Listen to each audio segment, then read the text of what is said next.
जी मैं इस, हाँ बस होगी। ठीक है। हाँ चलिए हम आप शुरू कर देते हैं। ठीक है सर, ठीक है, बाकी मैं देख लूंगी सर। हाँ जी हाँ जी, अच्छा देखिए, मैं सबको एक बहुत महत्वपूर्ण बात बताता हूँ। हम सभी लोग इस यात्रा को अभी शुरू ही किया है हमने, 2-4 दिन ही हुए हैं। हस्तरेखा एक स्वाध्याय का विषय है। स्वाध्याय यानी खुद को जो अभ्यास करना है उसको स्वाध्याय कहते हैं। आपको निरंतर इसके साथ अभ्यास करना होगा। जो एक्सपर्ट है उनसे बातें करनी होंगी, सैकड़ों हजारों हाथ देखने होंगे, तब जाके आपके ये जो भी संदेह है ये दूर हो जाएंगे। जैसे कि ये हाथ चौकोर है या कोनिकल है, चमचाकार है या आदर्श है, या तत्वज्ञ वक्तृत्व का हाथ है। ये बहुत सारी बातें जो है ना धीमी गति से आगे बढ़ेगी। तो हम इसका निरंतर अभ्यास करेंगे, प्रयास करेंगे, बातें करते रहेंगे। अगर आपको किसी को फिर भी दुविधाएं हैं, एक आध कक्षा हम आपके केवल सवाल जवाबों की रखेंगे, जिसमें आपके सारे डाउट्स क्लियर कर देंगे। लेकिन बहुत सारे लोगों का हौसला टूटा हुआ था। कुछ लोगों को ऐसा लगा कि संभवतः हमसे ये कक्षा नहीं हो पाएगी क्योंकि बहुत सारे संदेह हो रहे हैं मन में। तो मैं आपको यही विनती करूंगा कि संदेह से ना भरे, बिल्कुल बिल्कुल निश्चिंत होके इस रथ पे बैठ जाइए।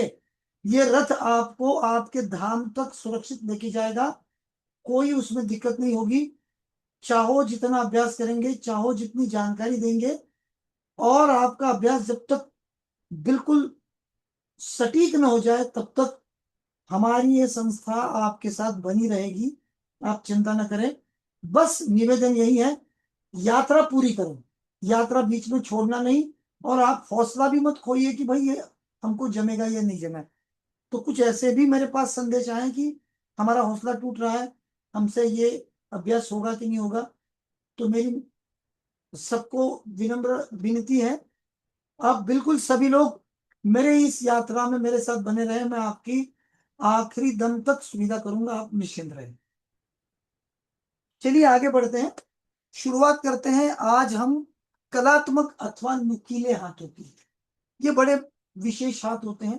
मैंने यहाँ पे उंगलियों के फोटो लगा दिए जिसमें कलात्मक या नुकीले हाथों के आपको अनुमान आ जाए। एकदम दुबला पतला, लंबा लंबा सा, गांठदार, और उंगलियां जिसकी नुकीली होती है, ऐसे ये हाथ होते हैं। इसे कलात्मक हाथ कहते हैं। इस प्रकार के हाथ मध्यम आकार के होते हैं। इन हाथों की हथेली कुछ लंबी होती है। सबसे बड़ी बात समझ लीजिए, हथेली जो है ये बड़ी होती है। कलात्मक हाथों का सबसे अगर कोई महत्वपूर्ण हिस्सा है तो हथेली लंबी होना। हाथ मध्यम आकार का है लेकिन हथेली लंबी है, तथा उंगलियां जड़ के पास भारी और नाखूनों की ओर जाते जाते नुकीली हो जाती हैं। जहां आपकी उंगलियां हथेली से मिल रही है वहां वो भारी और मोटी है, लेकिन वो जैसे नाखूनों की तरफ बढ़ेगी वो पतली पतली पतली और नुकीली हो जाएंगी, ऐसे पॉइंटेड हो जाएंगे। हाथ मध्यम है, हथेली लंबी है, और जहां उंगलियां हाथ से जुड़ रही है वहां वो थोड़ी मोटी है, लेकिन वो जब आपकी उंगलियां नाखूनों की तरफ बढ़ती है तब आपको ध्यान में आएगा ये दुबली पतली और नुकीली हो गई है। मित्रों, मैंने यहाँ पे जो 2 हाथ लगाए हैं वो बहुत ही श्रेष्ठ कलाकार हैं, बहुत ही श्रेष्ठ साहित्यिक हैं, और जिन्होंने अपने जीवन में साहित्य के माध्यम से पूरी दुनिया को हिला दिया था। बच्चे बूढ़े सभी लोग इनके दीवाने हो गए थे। और ऐसी दुनिया में ये लेके गए हमें, जिस दुनिया की कभी हमने कल्पना भी नहीं थी कि ऐसी भी दुनिया होती है। तो ऐसे ये एक बहुत श्रेष्ठतम साहित्यिक महिला है जिनके हाथ के ये फोटो है। अब थोड़ा इनके अंगूठे के ऊपर गौर करिए। इनकी तर्जनी का यहाँ पे चित्र दिख रहा है, इनकी कनिष्ठा का दिख रहा है। उंगलियों की जो चौड़ाई है वो हथेली के पास तो बड़ी है, लेकिन जैसे ये उंगलियां नाखूनों की तरफ बढ़ रही है, ये पतली पतली पतली हो रही है। आपको ये मजेदार जानकारी है, देखिए इसमें, और उन्हीं महिला का हाथ है ये। इनकी उंगलियां देखिए कैसी नुकीली हो गई, और इनकी हथेली काफी लंबी है। देखिए ये जो है ना, हथेली काफी लंबी है। हेमा मालिनी का है ये। मैंने आपके सामने जो चित्र रखा है ना, वो बहुत ही ऊंची व्यक्ति है। हम आपने जो अभी हेमा मालिनी जी का नाम बताया, इनका व्यक्तित्व तो उनसे भी काफी ऊपर है। लेकिन हेमा मालिनी भी बहुत ही शानदार अदाकारा है। उनकी भी संभवतः उंगलियां, उनका हाथ भी इसी किस्म का हो सकता है। हम इसको नकार नहीं सकते, क्योंकि हेमा मालिनी जी भी श्रेष्ठतम कलाकार है हमारे भारतवर्ष की। लेकिन इनका ओहदा उनसे थोड़ा ऊपर का है, क्योंकि संभवतः हेमा मालिनी जी को कोई विशेष प्रांतों के लोग या विशेष देशों में उनको पहचाना जाता होगा। लेकिन ये जो अदाकारा है, ये विश्व की लगभग सभी लगभग सभी जनजातियों में, मानवीय सभ्यता में इनका नाम है। और अभी कुछ सालों पहले इन्होंने साहित्य की दुनिया में बहुत बड़ा भूचाल बना दिया, साहित्य दुनिया को हिला दिया। तो उनका मैं आगे आगे आगे सारा अभ्यास दूंगा। किसी का आवाज अगर चालू है तो कृपया बंद करें।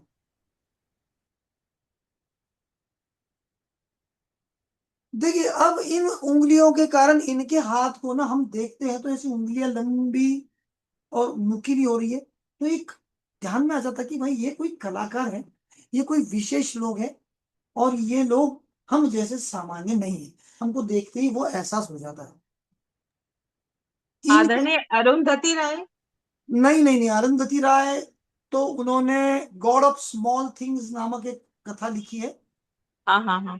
तो उनसे भी ऊंची पायदान पे ये महिला बैठी है, मैं उनकी भी पहचान कराऊंगा आपको। तो हम पहले इनके व्यक्तित्व को जान लेते हैं, फिर इनका नाम मैं आपके सामने रखूंगा। क्योंकि ये नुकीले हाथों की विश्व की एक श्रेष्ठतम व्यक्ति है। मैं ऐसे लोगों को आपके सामने पेश कर रहा हूं जो विश्व भर में उनके हाथों के लिए हस्त सामुद्रिक शास्त्र में काफी प्रसिद्ध है, बहुत इनका नाम है उनके विशिष्ट व्यक्तित्व के लिए। तो देखिए इनकी खासियत क्या है? भाववश और अंतर्ज्ञान कलात्मक हाथ, ये इनकी दो प्रमुख विशेषताएं हैं। एक तो भाववश, और दूसरा अंतर्ज्ञान। मैंने अभी हमारी पंढरपुर की दो अदाकारा हैं जो चित्रकला के प्रांत में बहुत ही श्रेष्ठ स्थिति में, एक तो मूर्तिकार है और एक चित्रकार है। विद्याताई रेपाल जी हैं और मंजूषा ताई गदगे जी हैं। ये दो भी बहुत श्रेष्ठ कलाकार हैं। तो इनके पास सबसे पहली बात क्या है, ये लोग बहुत ज्यादा भावुक है, बहुत ज्यादा संवेदनशील हैं। इनका व्यक्तित्व काफी तरल होता है, और इनके पास अंतर्ज्ञान होता है। मित्रों, ये इस हाथ की सबसे महत्वपूर्ण बात और सबसे महत्वपूर्ण कड़ी है। अगर कलाकार सच्चा है, अगर वो कलाकार वास्तविक कलाकार है, जो कुदरती कुदरती बनावट से कलाकार बना है, ऐसा नहीं कि किसी के पास जाके तालीम लेके उसने अपने उसमें कुछ महारत हासिल की है, ऐसा नहीं। ये ये कुदरत ने ही इनको कला के लिए ही भेजा है पृथ्वी पर। तो ये लोग जो है ना, इनके पास अंतर्ज्ञान होता है, ये कभी ना भूले। कलात्मक हाथ भरे भरे कोमल तथा लंबी उंगलियों वाले, नाखून भी लंबे होते हैं। देखिए हाथ भरे भरे हैं, कोमल तथा लंबी उंगलियों वाले, एकदम मस्त कोमल त्वचा। त्वचा के प्रांत में भी हम इन लोगों को बहुत अच्छी तरह से समझेंगे। और लंबी उंगलियां, नाखून लंबे, ये इनकी विशेषता है। इस प्रकार के हाथ वाले जातक तर्क द्वारा नहीं बल्कि भावावेश में आकर किसी भी बात का फैसला करते हैं। ये इनकी आप कमजोरी समझो या इनकी क्षमता समझो। मित्रों, ये लोग तर्क से ज्यादा भाव आवेश में आकर फैसला करते हैं। कई बार इनका यह व्यक्तित्व इनके लिए सजा बन जाता है, और कई बार इसी के कारण वो विश्व के श्रेष्ठतम स्थानों पर जाके विराजमान हो जाते हैं। ये कोई आम बात नहीं है। इनके पास जो एक क्षमता है, ये बहुत ही बेहतरीन क्षमता है।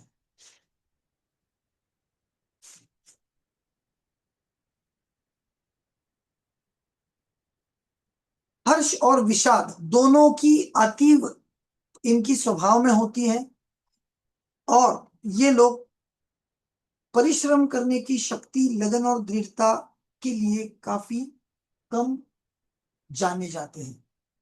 देखिए, इनमें लगन और दृढ़ता की कमी स्पष्ट देखी गई है,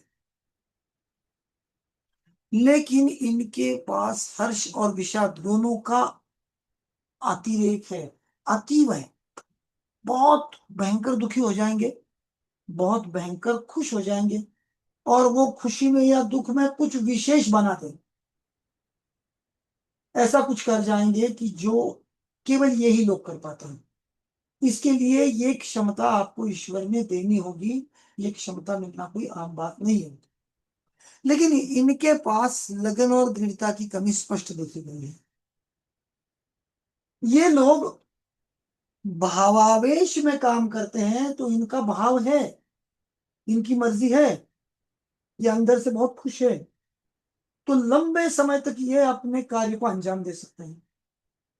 लेकिन अगर ये थोड़े भी व्यथित हैं, दुखी हैं, थोड़े भी इनके अंदर भावनाओं की तरलता आ गई, तो इनकी उनके कार्य के प्रति वो लगन खत्म हो जाती है, क्योंकि वो दूसरे प्रांत में चले जाते हैं। तो ये कमर्शियल आर्टिस्ट नहीं है। आजकल कमर्शियल आर्टिस्ट नाम के बहुत सारे आर्टिस्ट बन रहे हैं, जो बाकायदा तालीम लेते हैं, फिर वो किताबें भी लिखते हैं, चित्र बनाते हैं, मूर्तियां बनाते हैं, और न जाने और बहुत सारी चीजें। उनके पास तर्क है, बुद्धि है, और संतुलित व्यक्तित्व है, और वो पैसे कमाने के लिए करते हैं। मित्रों, ये लोग पैसे के लिए कुछ नहीं करते। इनको पैसे से लेना देना ही नहीं, इनको उनकी आत्मा की अभिव्यक्ति से लेना देना। ये जब कुछ करेंगे ना, तो उनकी आत्मा की अभिव्यक्ति जो है उसमें से सामने आ जाएगी। कुछ ऐसा आ जाएगा जिसका आपने कभी कुछ सोचा भी नहीं।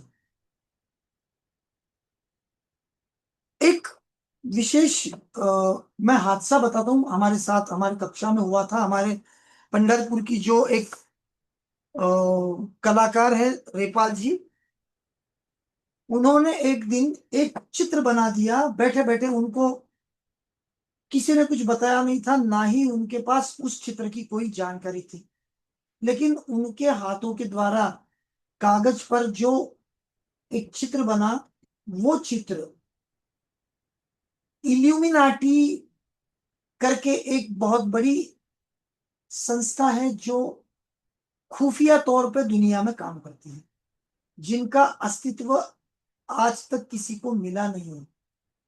इल्यूमिनाटी एक बहुत बड़ी खुफिया संस्था है।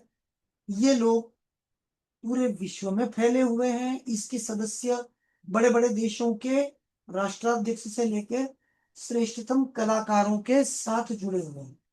इल्यूमिनाटी के जो भी सदस्य है, उसकी सदस्यता हमें मांग के नहीं मिलती, बल्कि उनके द्वारा आपको इसके लिए आमंत्रित किया जाता है। और इल्यूमिनाटी येल यूनिवर्सिटी से निकली हुई एक बहुत ही खुफिया, आज कक्षा होने के बाद अगर संभव हुआ तो इल्यूमिनाटी के बारे में जानिए, आपके होश उड़ जाएंगे, इतनी वो विशेष संस्था है। तो उसका जो एक मानक चित्र है, उसकी जो पहचान है, उसका जो सिंबल है, वो हमारी संस्था के एक सदस्य ने एकाएक से बना दिया। उनका इल्यूमिनाटी से कोई संपर्क नहीं, ना ही उन्होंने कभी उसके बारे में जाना है, ना ही उनके पास उसकी कोई जानकारी कभी भूत में आई थी, कोई संपर्क नहीं था। और फिर उन्होंने हमें चित्र बताया था कि सर, मैंने कुछ चित्र बनाए हैं, बहुत सारे चित्रों के साथ उन्होंने वो भी चित्र बताया। तो मैं एकदम हैरान हो गया, मैंने बोला कि आदरणीय आपने ये चित्र कैसे बनाया, आपको इसकी जानकारी कहाँ से? तो उन्होंने बोला कि कोई जानकारी नहीं है मीटिंग तो मेरे खत्म हो पास। गया। ये तो हम वो क्लास ज्वाइन किए ना। जायसवाल साहब, आप आवाज कृपया बंद कर सकते हैं? कर दिया सर, मैंने कर दिया। उन्होंने कहा कि आदरणीय मेरे पास इसकी कोई जानकारी नहीं है, लेकिन मैं भी हैरान हूं कि चित्र मैंने कैसे बनाया। आदरणीय तनिका साहिबा, हाँ, कृपया आवाज बंद। तनिका तनिका साहिबा, तो तनिका साहिबा, अच्छा, तनिका जी, ये तनिका लोग जी, म्यूट कर लेते हैं अपने आप ही फिर से ना, मैंने म्यूट किया सबको म्यूट फिर। कर दीजिए सबको। अच्छा अच्छा, चलिए ठीक है। ये अपील कर दीजिए कि कोई भी मतलब बोल लेना बीच में। नहीं, फिर सर भी म्यूट हो जाएंगे ना। ठीक है, चलिए आगे बढ़ते हैं। तो जैसे ही उन चित्रों की बात हुई, मैंने उनके साथ बात करी, वो भी काफी परेशान थी। मैं भी बहुत परेशान था कि ये चित्र आपने बनाया कैसा, क्योंकि ये चित्र और इसकी जानकारी लगभग ना के बराबर है। और उनके तो जीवन में उसका कोई स्पर्श था ही नहीं। न तो उस संस्था की जानकारी है, न उस संस्था के चिन्हों के जाना है, और ना ही उस संस्था का उनका कभी जीवन में कोई संपर्क हुआ है। मित्रों, उस चित्रों को उन्होंने बना के रख दिया, लेकिन कुछ दिनों के बाद उनसे कुछ अनजान विदेशी लोगों ने संपर्क किया और उनसे अनुरोध किया कि आप इल्यूमिनाटी संस्था के लिए आमंत्रित हैं। वो काफी परेशान हो गई, हैरान भी हो गई। उन्होंने कहा कि सर, जैसे आपने बताया था वैसा ही हुआ है, और उन लोगों ने मुझे सदस्यता के लिए बुलाया है। और इल्यूमिनाटी की सदस्यता आपको कभी भी मिलती नहीं है, वो दी जाती है संस्था के द्वारा, क्योंकि ये गुप्त संस्था है और पूरे विश्व में सारी उथल पुथल ये संस्था करती है। आप इसको जानना, आपके रोंगटे खड़े हो जाएंगे। अब ये पारिवारिक व्यक्ति है, इनकी एक खुशहाल जिंदगी है और सारा जीवन सामान्य और बड़ा ही सरल तरीके से जा रहा है। तो इन्होंने उनसे इस चीज में आगे बढ़ने के लिए मनाही कर दी और उन्होंने बोला कि मेरा परिवार है, मेरे पास अन्य कार्यों के लिए समय नहीं है, तो मैं आपकी संस्था को नहीं जोड़ पाऊंगी। और वो विषय वहीं पर खत्म हुई। अब मुझे बताने की बात जो ये है अंतर्ज्ञान। मित्रों, अगर इस पृथ्वी पे कुछ होना है, अगर इस पृथ्वी पे कुछ आना है, तो उसका भी माध्यम ईश्वर चुनता है। तर्क करने वालों के साथ कभी भी ऐसी चीजें नहीं होती जो अमूर्त आयामों से बिल्कुल कुदरती तौर पे जुड़ने के लिए बने हैं। अमूर्त आयामों से कुदरती तौर पे जुड़ने के लिए बने हैं, कुदरत ने उनको वैसा बनाया है, तो कुदरत होके उनके द्वारा कुछ विशेष कार्य का आयोजन करेगी। म्यूट का मामला। अन्यथा अन्यथा ऐसी चीजें नहीं होती। तो मित्रों, ये जो लोग हैं ये असामान्य लोग हैं, ये बहुत ही विशेष लोग हैं। ये सामान्य जीवन नहीं जीते हैं, ये ईश्वर की असीम कृपा के पात्र होते हैं। और इनके द्वारा मानवीय सभ्यता को जो भी दिया जाता है वो भव्य, दिव्य और बहुत ही अनूठा होता है, जो निरंतर आपके जीवन में आपको आनंद देता है। और फिर ऐसे कलाकार तो दुनिया में बहुत सारे हैं, और ये लोग हैं जो मानवीय सभ्यता के विश्राम धाम हैं। मैं हमेशा इन लोगों को मानवीय सभ्यता के विश्राम धाम कहता हूं। जब भी हम हमारे कार्यों में थक जाते हैं, व्यतीत हो जाते हैं, दुखी हो जाते हैं, हमें कुछ बेहतर दिखे, कुछ बेहतर सुने, कुछ बेहतर जाने, तो ही हमारी आत्मा को बहुत सुकून मिलता है। कुछ बेहतर चित्र देखते हैं, बढ़िया गाना सुनते हैं, कोई बहुत सुंदर संगीत सुन लेते हैं, जो आनंद आता है। मित्रों, ये लोग ऐसे लोग हैं जो मानवीय सभ्यता के लिए विश्राम धाम है। मैं विनती करूंगा, संभव हुआ तो विद्या जी अपनी जानकारी इस कक्षा में भेजें, क्योंकि उन्होंने जीवन में वो बहुत ही विशेष बात का अनुभव किया है। इनका हाथ भी शुद्ध इसी प्रकार का है और नुकीला अथवा कलात्मक पद्धति का हाथ है। कलात्मक हाथ वाले जातक सुख शांति से रहने वाले तथा थोड़े चिड़चिड़े व खुशमजाज स्वभाव के भी होते हैं। थोड़े चिड़चिड़े होते हैं, खुश मिजाज भी होते हैं। कलात्मक या नुकीले हाथ वाले व्यक्ति चतुर प्रवृत्ति के होते हैं तथा इनमें धीरज की कमी होती है। ये बहुत महत्वपूर्ण बात समझो। धीरज की कमी होना। ये लोग मूलाधार चक्र से जुड़े हुए नहीं है, ये ऊपर ऊपर बैठे हैं। अनाहत हो गया, विशुद्ध हो गया, आज्ञा चक्र हो गया, सहस्त्रधार चक्र, तभी तो ऊपर से जानकारी आती है। सहस्त्रधार और आज्ञा चक्र इनका बहुत सक्षम है, इसीलिए तो ऊपर की जानकारी इन तक आती है और इनके द्वारा मानवीय सभ्यता के लिए श्रेष्ठतम कलाकृतियां बनाई जाती है। मित्रों, मैं वेटिकन सिटी गया था, इटली के रोम में। रोम नामक एक शहर है इटली में। उस शहर में एक अलग सा देश बना हुआ है, सब लोग जानते हैं, उसका नाम है वेटिकन। वेटिकन सिटी में जो यहूदी या क्रिश्चियन लोग हैं, उनका सबसे बड़ा चर्च है और उनके सबसे महत्वपूर्ण पोप, जो उनके सारे समुदाय के क्रिश्चियन धर्म के सबसे श्रेष्ठतम पोप है, वहां रहते हैं। वहां पे एक हॉल से दूसरे हॉल में हम गुजर रहे थे। वो चर्च के अंदर, चर्च देखने के लिए बहुत लंबा समय लगता है, बहुत शानदार चर्च है। और इस चर्च में एक हॉल से दूसरे हॉल में गुजरते वक्त एक छोटी संकरी जगह है, समझ लीजिए 50 फीट दूर है। एक लगभग 10 फीट चौड़ी और 28 फीट उसकी हाइट है, जिसका नाम है सिस्टीन चैपल। आप गूगल कर लेना, आपको जानकारी मिल जाएगी। रोम के वेटिकन सिटी में सिस्टीन चैपल नामक एक जगह ऐसी है जहां इस कला जगत के श्रेष्ठतम कलाकार माइकल एंजेलो द्वारा बहुत ही शानदार भित्ति चित्र बनाए गए हैं। ऐसा सुना कि 2 साल तक माइकल एंजेलो 28 फीट ऊंचाई पर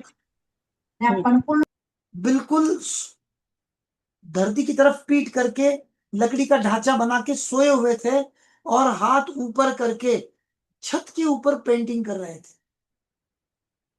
और बहुत सारे 3D चित्र बनाए हैं, बहुत सारे, यूं कहें सारे 3D चित्र बने हैं, जिसमें भगवान ईसा मसीह की सारे जीवन की जीवनी बताई गई है। ऐसा कहते हैं कि एक चित्र अगर आप 7 मिनट देखो, इतने सारे चित्र बने हैं वहां पे, संभवतः सिस्टीन चैपल के सारे चित्र देखने के लिए आपको 1 साल तक समय कम है।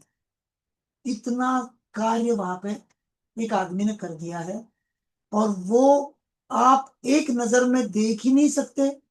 अगर आपको एक चित्र को 7 मिनट ढंग से देखना है, 1 साल का समय आपको सिस्टीन चैपल की कलाकृतियां देखने के लिए है।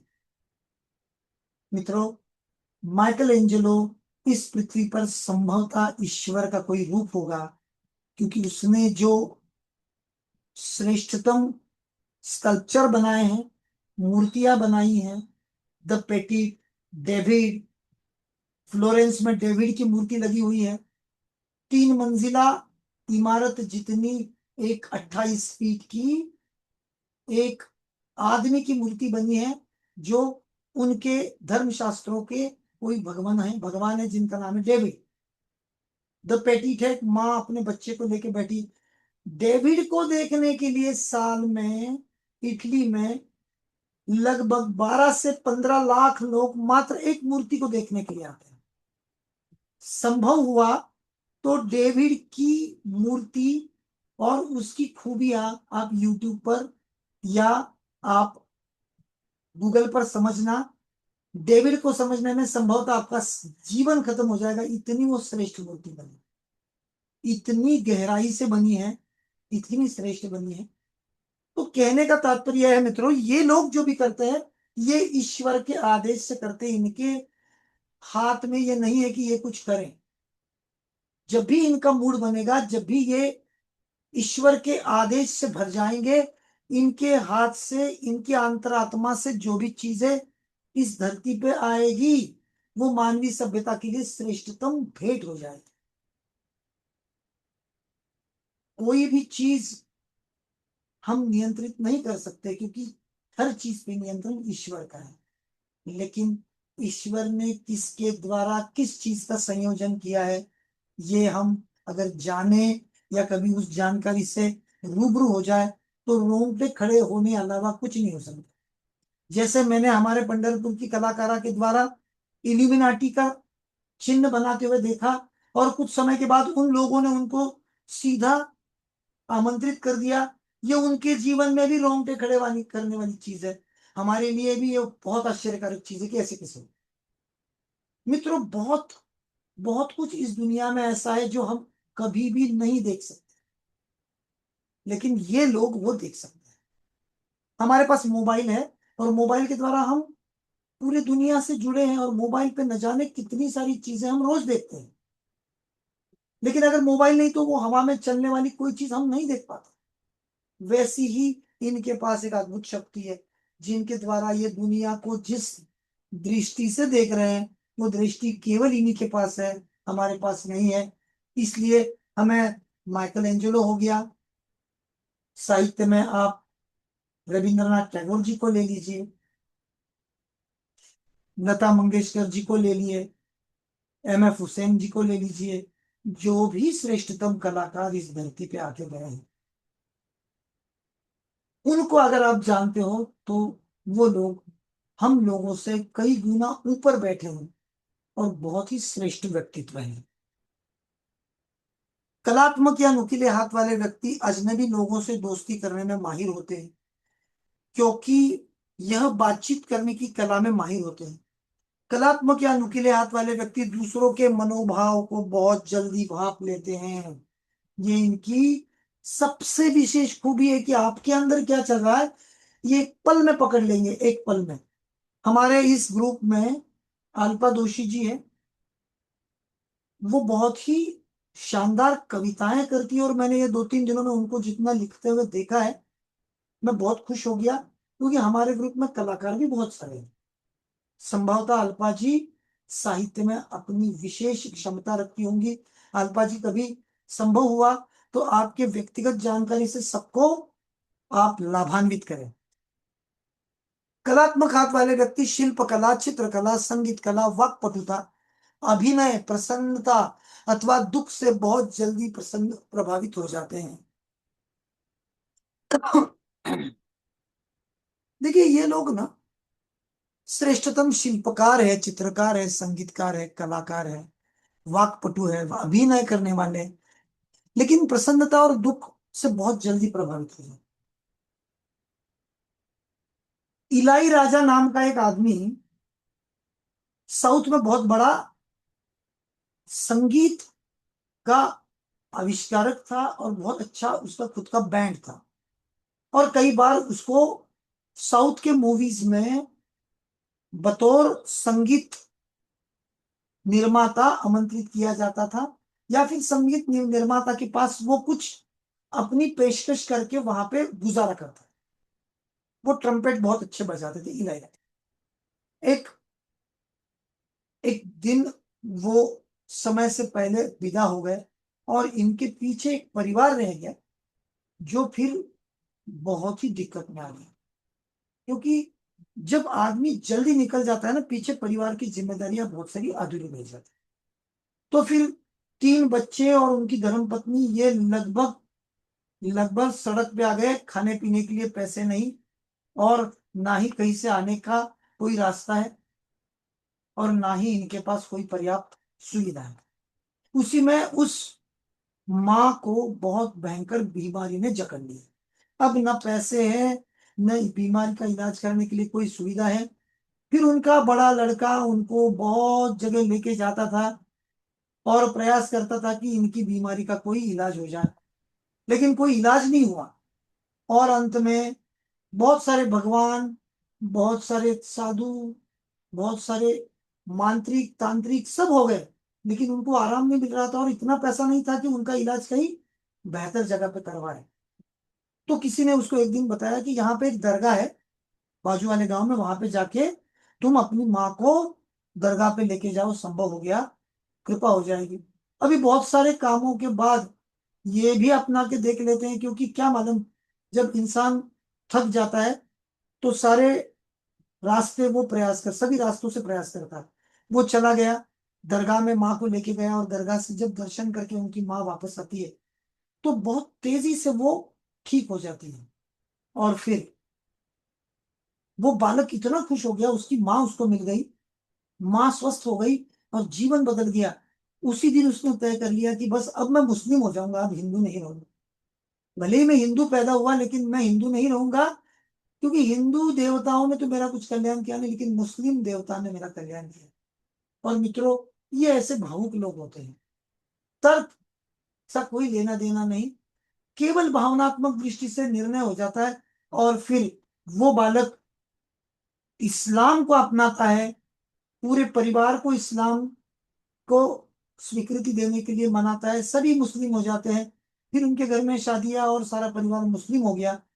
और वो बालक अपने ही पिताजी के पैरों पे कदम रखते हुए, उन्हीं के नक्शे कदम पर आगे बढ़ते हुए संगीत में एक बहुत बड़ा संगीतकार होके दुनिया के सामने आया।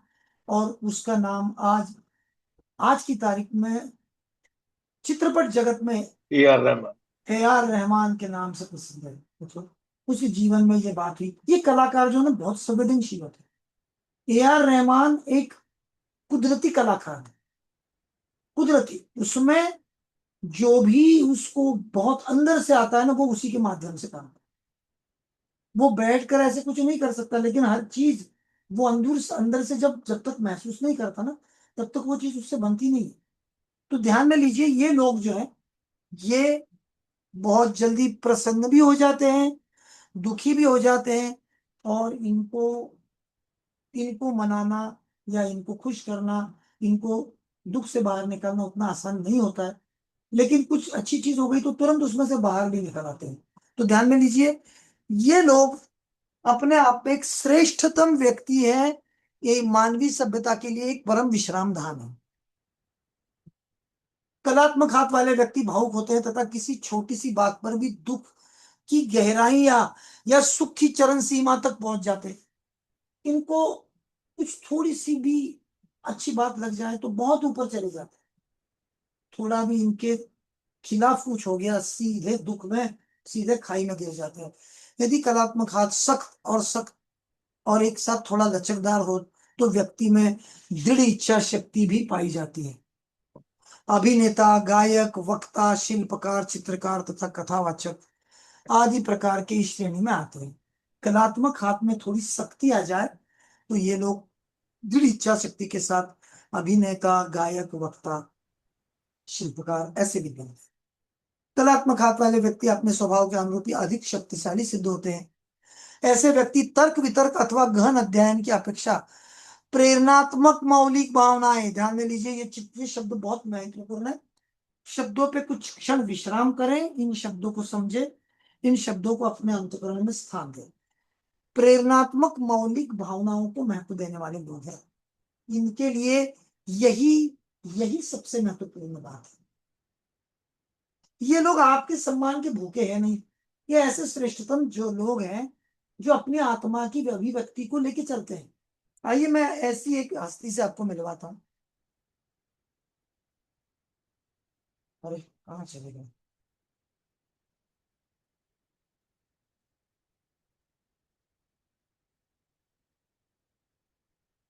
कहीं वो मेरी पीपीटी आगे पीछे हो गई।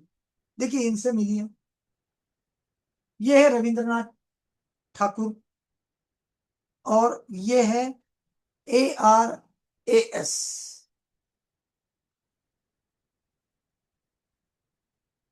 इनके उपनाम भानु सिंह से भी इनको जाना जाता है। बंगाल पुनर्जागरण कला के लिए बंगाल के ये भूमिज्ञ थे।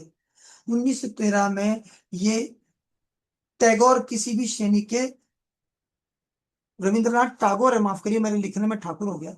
ये जो टैगोर है ये किसी भी श्रेणी में नोबेल पुरस्कार जीतने वाले पहले एशियाई बने।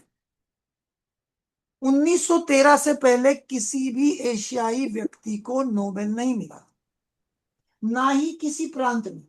मतलब विज्ञान हो गया, कला हो गया, कोई विशेष वैद्यकीय या मेडिकल फील्ड का कोई भी आदमी 1913 से पहले नोबेल से सम्मानित नहीं है। ये पहला आदमी है जिसे साहित्य का नोबेल मिला। और इसकी भी एक बहुत बड़ी रंजक कथा है, मैं आपको ये बताता हूं, क्योंकि ये बातें ये लोग आपके दिमाग में रहेंगे, तभी आप इस हाथों को समझ सकते हैं, अन्यथा इन हाथों को नहीं समझ सकेंगे। ऐसे पढ़ के सुनाने से आप कभी भी हस्तरेखा के तज्ञ नहीं बनेंगे। आपको हमेशा चित्रों के माध्यम से लोगों को समझना पड़ेगा। इंसानी दिमाग को अक्सर समझ में नहीं आते, ध्यान में नहीं रहते, पढ़ लेंगे भूल जाएंगे। लेकिन अगर उन शब्दों को आप चित्रों से जोड़ दो। किसी का फोन चालू है, माइक्रोफोन चालू है, किसी का माइक्रोफोन चालू है, कृपया ध्यान दें। रविंद्रनाथ टैगोर जी के जीवन की एक बहुत विशेष बात बताता हूँ। रविंद्रनाथ टैगोर एक बहुत ही बड़े जमींदार के बेटे थे। अगर वो गाड़ी में बैठ के जमीन देखने के लिए निकले तो सुबह से शाम तक गाड़ी चलती रहेगी, फिर की उनकी खेती खत्म नहीं होती। कई हजार एकड़, कई हजार एकड़ की जमीन उनकी थी। बहुत अमीर, बहुत ही विशेष खानदान से ये ताल्लुक रखते थे। पूरी पढ़ाई की इंग्लैंड में, और इन्होंने इंग्लैंड में जाके संपूर्ण पढ़ाई की। इनकी अंग्रेजी भाषा बहुत ही अच्छी थी। भाषाओं को अगर रविंद्रनाथ टैगोर जी से जोड़े तो बहुत ही श्रेष्ठतम साहित्यिक, और उनकी जो वाणी, उनकी जो भाषा के ऊपर अपनी कमांड है, अपनी जो ताकत है, वो बहुत ही विशेष थी। उसके बाद ये बंगाली भाषा भी बहुत अच्छी बोलते। इस एक आदमी ने 3 देशों को अपनी राष्ट्रगीत दिए।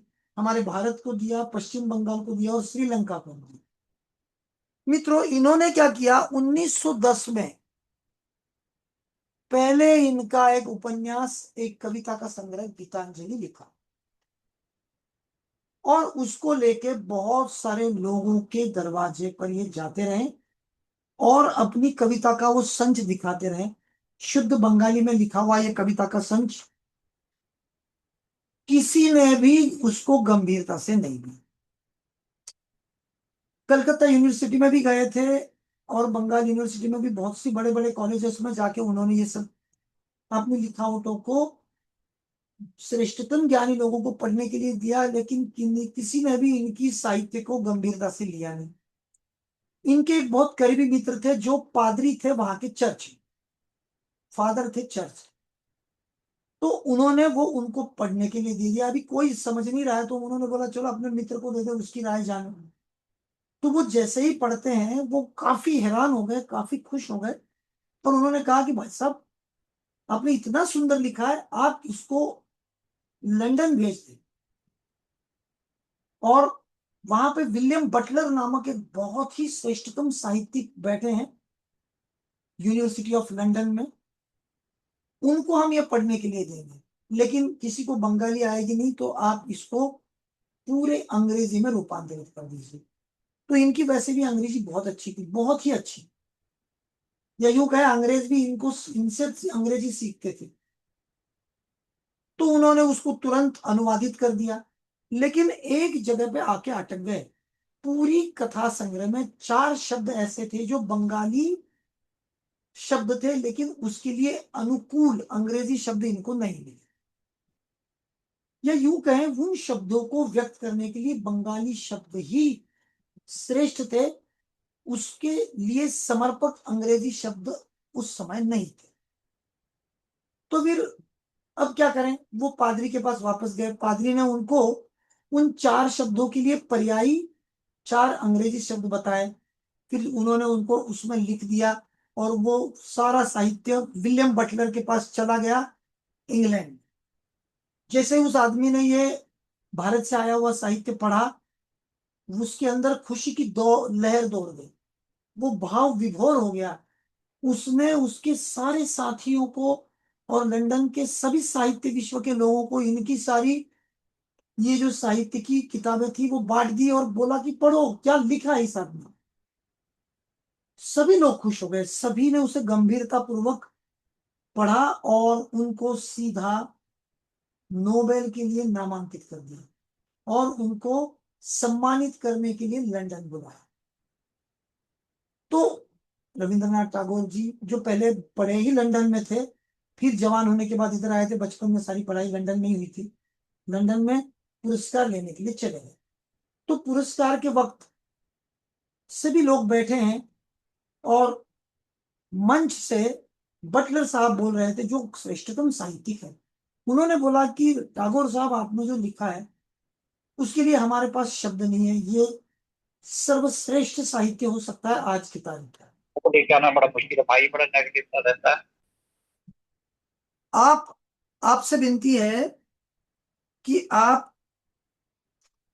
हमें इसमें से जो 4 शब्द है उनके लिए कोई अनुकूल शब्द बताएं, क्योंकि आपकी सारी कविता संग्रह के लिए 4 शब्द जो है वो हमारे लिए अनुकूल नहीं लग रहे हैं।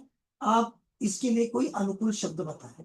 और वही 4 शब्द थे जो उस पादरी ने पर्यायी शब्द करके दिए थे और उसके लिए श्रेष्ठतम शब्द रविंद्रनाथ टैगोर जी के पास नहीं थे। देखो मित्रों, जो साहित्य को जानते हैं ना वो उस काव्य की अंतरात्मा को जानते हैं। सभी लोग आके वहीं पे अटक गए और सबने कहा कि इसको हमें पढ़ाइए, ये शब्द के लिए सही शब्द बताए। तो उन्होंने बोला कि इसमें तो बंगाली शब्द है, मेरे पास कोई शब्द है नहीं। तो उन्होंने बोला फिर वही शब्द इसमें रख दीजिए, क्योंकि उस खूबसूरत काव्य को दिव्य संदेश बनाने के लिए अगर एक भाषा पर्याप्त नहीं है तो जिस भाषा का वो शब्द है उसी भाषा को वहां पर रखे, क्योंकि हर भाषा की एक अपनी कमजोरी भी होती है। वो कमजोरी इस आपके श्रेष्ठतम काव्य में अंग्रेजी शब्दों के द्वारा आ गई है। जहां ये शब्द हटा दीजिए, आप वही के शब्द रखें। मित्रों, वो भाव विभोर हो गए, गदगद हो गए अंदर से, और फिर उन्होंने वही 4 शब्द वहां पे रख दिए। उस काव्य को सबने सर पे ले लिया। इंग्लैंड में उनका बहुत सम्मान हुआ, बहुत लोगों ने उनको सराहा और फिर समय रहते नोबेल से उनको सम्मानित किया गया। भारत में आ गए, वही बात 1913 होते होते उनको नोबेल का सम्मान मिल गया जो बना था 1910।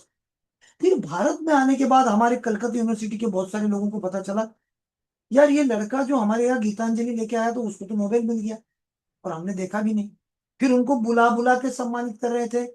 कलकत्ता यूनिवर्सिटी ने तो उनको पीएचडी ऑफर कर दी कि भाई साहब हम आपको विद्या वाचस्पति की पदवी से नवाजना चाहते हैं, हम आपका सम्मान करना चाहते हैं, आप कृपया आए।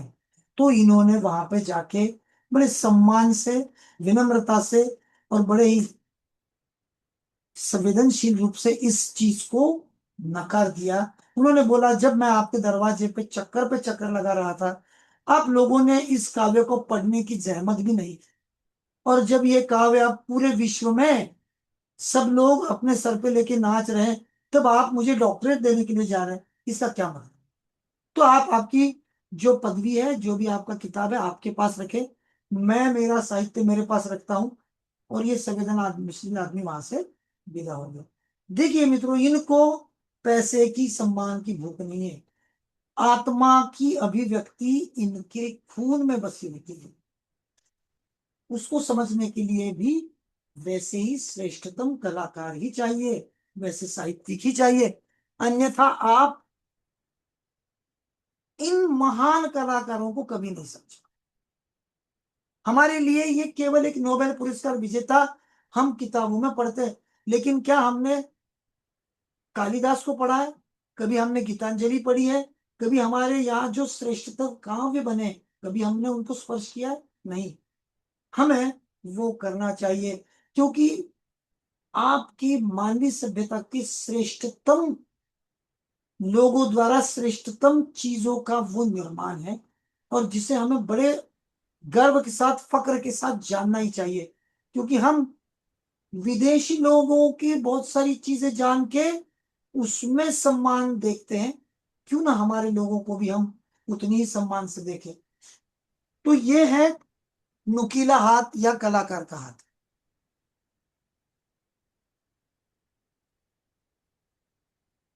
अधिक ध्यान देते इस प्रकार अपनी इस प्रकृति प्रदत्त मौलिकता के कारण ये आसमान की बुलंदियों को आराम से छू जाते हैं। ये ध्यान में लीजिए, ये लोग क्यों ऐसे हैं। और इनकी उंगलियों की तरफ भी आप थोड़ा ध्यान दीजिए, ये उंगलियां कितनी नुकीली और कैसी लंबी लंबी दिख रही है। मित्रों, ये उंगलियां इन जेके रोलिंग साहिबा की है। देखिए, उन्होंने अपने हाथ में एक श्रेष्ठतम साहित्य की किताब पकड़ी है, जिसमें अबाल वृद्धों को, जैसे कोई वृद्ध आदमी हो या कोई छोटा बालक हो, सबके जीवन में क्रांति ला दी। सबने इनको भर भर के पढ़ा, लेकिन इनके जीवन में इस साहित्य की निर्मित कैसे हुई, अगर ये जानेंगे तो आप बहुत स्तंभित हो जाएंगे। ऊपर ये मिशेल ओबामा, ओबामा जी की पत्नी, उनकी भी उंगलियां देखिए कैसे, ये भी बहुत बड़ी संवेदनशील और कला क्षेत्र की मानी हुई नुकीले हाथ वाली महिला है। जेके रोलिंग के जीवन में एक बहुत विशेष बात हुई थी। देखिए, ये घटनाएं क्यों समझनी है, क्योंकि इनमें इनके व्यक्तित्व की सारी छवियां आपको दिखेंगी। भावनाओं की प्रधानता, नुकीले हाथ वाले लोग तर्क से ज्यादा भावना और अंतर्ज्ञान से संचालित होते हैं। रोलिंग ने अक्सर बातचीत में कहा है, वह बहुत जल्दी और गहराई से प्यार में पड़ गई थी। जवानी में ये बहुत जल्दी और बहुत गहराई से एक पुर्तगाली आदमी के प्यार में पड़ी और पुर्तगाल रहने के लिए चली गई। एक संवेदनशील व्यक्ति अक्सर अपने साथी में पूर्णता तलाशता है। मित्रों, इन शब्दों पे बहुत गंभीरता से ध्यान देना, क्योंकि ये इंसानी फितरत के विशेष पहलू हैं। एक कलाकार आदमी कभी भी अपने साथी में पूर्णत्व ढूंढता है। पूर्णत्व ढूंढना एक बड़ी सामान्य बात नहीं है। ऑनलाइन सीट को पूछा आप इसे समझा करो, मैं उस लड़की आगे कुछ कह नहीं सकती हूँ अगर मैं। अरे बाप रे, किसका आवाज है ये? महेश भाई है क्या? सर आदरणीय, आपका आवाज बंद रखना। वो म्यूट कर दिया सर।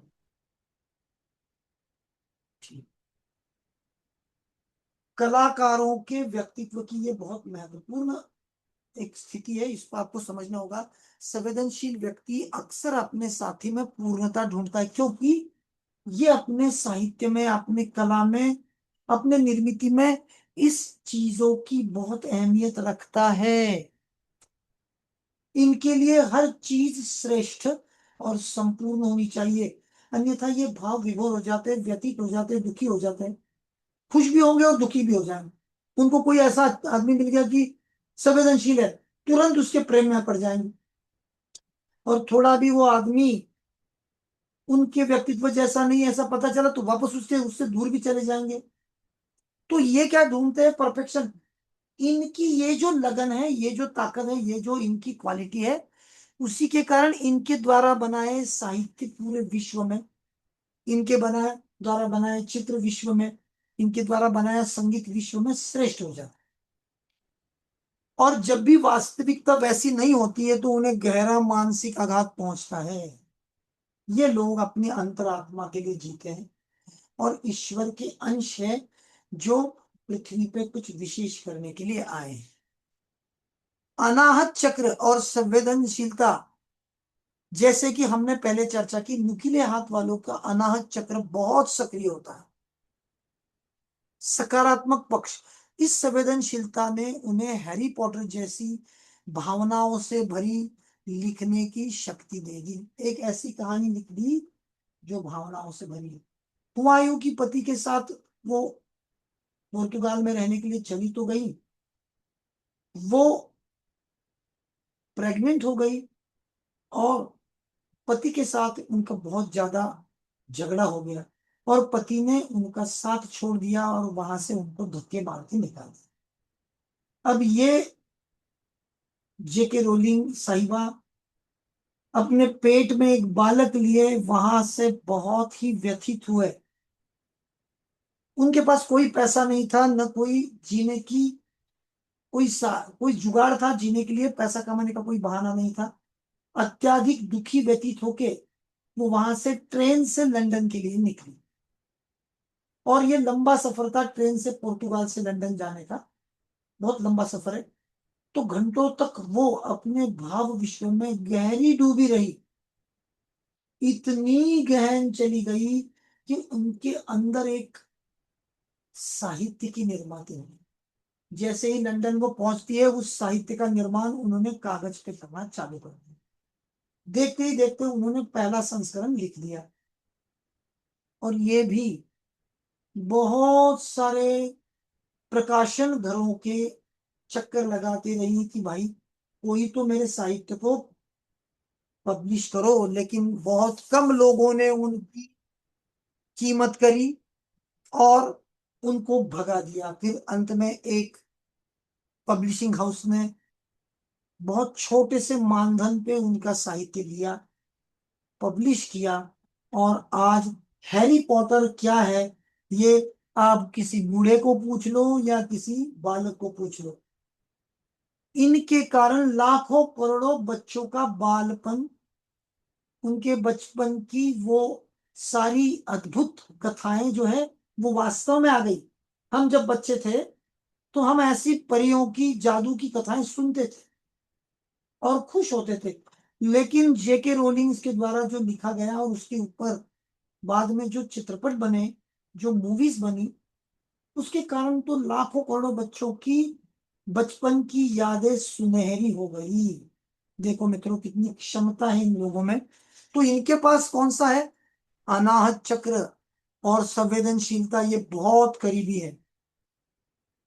नुकीले हाथ वालों का अनाहत यानी हार्ट, ये चक्र जो है ना आपके हृदय में स्थिर होता है, बहुत सक्रिय होता है, सकारात्मक। इसी संवेदनशीलता ने उन्हें हैरी पॉटर जैसी भावनात्मक कहानियों से लिख दिया। नकारात्मक पक्ष क्या है इनके जीवन का? यही संवेदनशीलता उन्हें रिश्तों में होने वाले हिंसक या कठोर व्यवहार के प्रति अधिक असुरक्षित बना देती है। मतलब पति के द्वारा उनके साथ जो भी प्रताड़ना हुई, पति के द्वारा उनको जो दुख पहुंचा गया, हिंसा की, उसके कारण वो वहां से निकल आई, वो वहां पे रही नहीं। लेकिन वही ताकत है, ये अनाहत चक्र, जिसने उनके अंदर एक शानदार कहानी का निर्माण किया। थाइमस यानी थायराइड ग्रंथि का प्रभाव भी इनके जीवन में बहुत रहा। इनकी शादी का टूटना और अकेले मां के रूप में संघर्ष करना उनके थाइमस ग्रंथि पर भारी तनाव के कारण बना होगा, जिससे वह अस्वाद की स्थिति में भी पहुंच गई, डिप्रेशन में चली गई। थायराइड यानी अभिव्यक्ति, नुकीले हाथ की विशेषता यह है कि जब भी व्यक्ति का दिल टूटता है तो वो अपनी ऊर्जा को विशुद्ध चक्र यानी कला या लेखन की ओर मोड़ देता है। देखिए, इनकी दुखी होने की अवस्था भी किसी निर्मित को जन्म देती है। ये खूब खुश हो जाएंगे तो भी कुछ विशेष निर्मित इनसे भर पड़ेगी। और जब भी ये दुखी व्यतीत हो जाती है, थायराइड के कारण, थायराइड जो आपकी ग्रंथियां हैं वो अभिव्यक्ति के लिए जानी जाती है, तो ये लोग जैसे ही बहुत दुखी हो जाते हैं तो ये अब सारी ऊर्जा को कला लेखन की ओर मोड़ देते हैं। रोलिंग ने अपनी पीड़ा और अकेलेपन को लेखन के माध्यम से बाहर निकाला, जो उनकी सफलता का आधार बना। देखिए मित्रों, मैंने यहाँ पे चित्र लगा दिया है, ये है नुकीले हाथ। कैसी उंगलियां है देखिए, मस्त लंबी लंबी एकदम भरी हुई उंगलियां हैं जो हाथों हाथ के पास जुड़ी है, लेकिन जैसे ही ऊपर जा रही है वो पतली हो रही है, और उनके सिरे जो है वो नुकीले या पॉइंटेड हो रहे हैं। और इनके विशेष चक्र कौन से हैं? देखिए, अनाहत जो हृदय में बैठा है, प्रेम और करुणा है। विशुद्ध जो रचनात्मक अभिव्यक्ति है, इनके गले में बैठा है थायराइड लेके। और अंत में आज्ञा चक्र या पीनियल ग्रंथि अंतर्ज्ञान या कल्पना की स्थिति में चला गया। कोई मजाक नहीं है, ऐसी साहित्य को आप दुनिया के सामने लाओ जिसका किसी ने कभी विचार भी नहीं किया। 850 करोड़ लोग हैं मित्रों, लेकिन एक ही व्यक्ति ऐसी है जो ऐसे साहित्य का निर्माण कर पाई है। उसके पहले अगाथा क्रिस्टी नाम की एक बहुत बहुत बड़ी लेखिका हुई, जो रहस्य कथा की और गुप्त कथाओं की महारानी कहलाती है, अगाथा क्रिस्टी। लेकिन उनका साहित्य पढ़ने के लिए विश्व का सारा जन समुदाय तैयार नहीं है। मैंने इनको क्यों चुना? क्योंकि नुकीले हाथ और इनकी जो श्रेष्ठतम निर्मित है वो विश्व के हर उम्र को स्पर्श कर रही है। मानवीय सभ्यता की हर उम्र को, बूढ़े भी बालक हो जाते हैं जब भी हैरी पॉटर देखते हैं। बूढ़े लोगों में भी एक आनंद की लहर दौड़ जाती है। ये लोग भी कल्पना विस्मुख हो जाते हैं कि क्या शानदार निर्मित है, क्या विचार है, क्या दिमाग है। तो ये जो नुकीले हाथ है, ये कोई सामान्य बात नहीं है मित्रों। इनके पास मूलाधार बहुत कमजोर है। उसकी वजह से ये लोग वास्तविक जीवन से जुड़े हुए नहीं रहते हैं, और कई बार फिर इनके जीवन में इसके कारण इनको चोट खानी पड़ती है। नुकीले हाथ वाले व्यक्तियों की प्रकृति मुख्य रूप से भावना, कल्पना और अंतर्ज्ञान पर आधारित है। इसके कारण 7 चक्र और ग्रंथियों का संबंध विशेष रूप से ऊपरी केंद्रों से होता है। सभी ऊपरी केंद्र अनाहत, विशुद्ध, आज्ञा, सहस्त्रधार। प्रभावी चक्र नुकीले हाथ वाले जातकों में सामान्यतः ये 3 बहुत सक्रिय है, अनाहत, विशुद्ध और आज्ञा चक्र। ये सबसे महत्वपूर्ण चक्र है। उसी के कारण ये लोग दयालु हैं, अभिव्यक्ति वाले हैं और कल्पनाशील दार्शनिक है।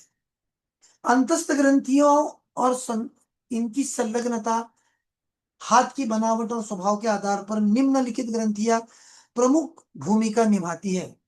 थाइमस ग्रंथि जो अनाहत चक्र की है और हृदय से संलग्नता है, यह भावना और प्रतिरक्षा प्रणाली को नियंत्रित करती है। ऐसे लोगों का इमोशनल रिस्पॉन्स बहुत तेज होता है। क्यों? इनका जो हृदय में स्थित अनाहत चक्र है ना, बहुत शक्तिशाली है। देखिए मैंने यहाँ पे पहले लिख दिया, कलाकारों का अनाहत चक्र बहुत श्रेष्ठ होता है, विशुद्ध बहुत श्रेष्ठ होता है, क्योंकि तभी तो ये श्रेष्ठता में अभिव्यक्ति कर सकते हैं। और आज्ञा चक्र अगर ना हो, तो पीनियल ग्रंथि अगर ना है तो इनके पास तो ये ईश्वर की सारी चीजें आएंगी ही नहीं। तो ऐसे लोगों का इमोशनल रिस्पॉन्स बहुत तेज होता है। थायराइड ग्रंथि जो विशुद्ध चक्र के लिए जानी जाती है, नुकीले हाथ वाले लोग अक्सर कला के माध्यम से खुद को व्यक्त करते हैं। इस ग्रंथि का संतुलन उनकी कलात्मक ऊर्जा को दिशा देता है। पीनियल ग्रंथि जो आज्ञा चक्र से जुड़ी है, यह ग्रंथि इनको शक्ति और भविष्य के पूर्वाभास से जुड़ी है। नुकीली उंगलियां वाले जो जातक हैं उनके लिए ये मुख्य विशेषता है।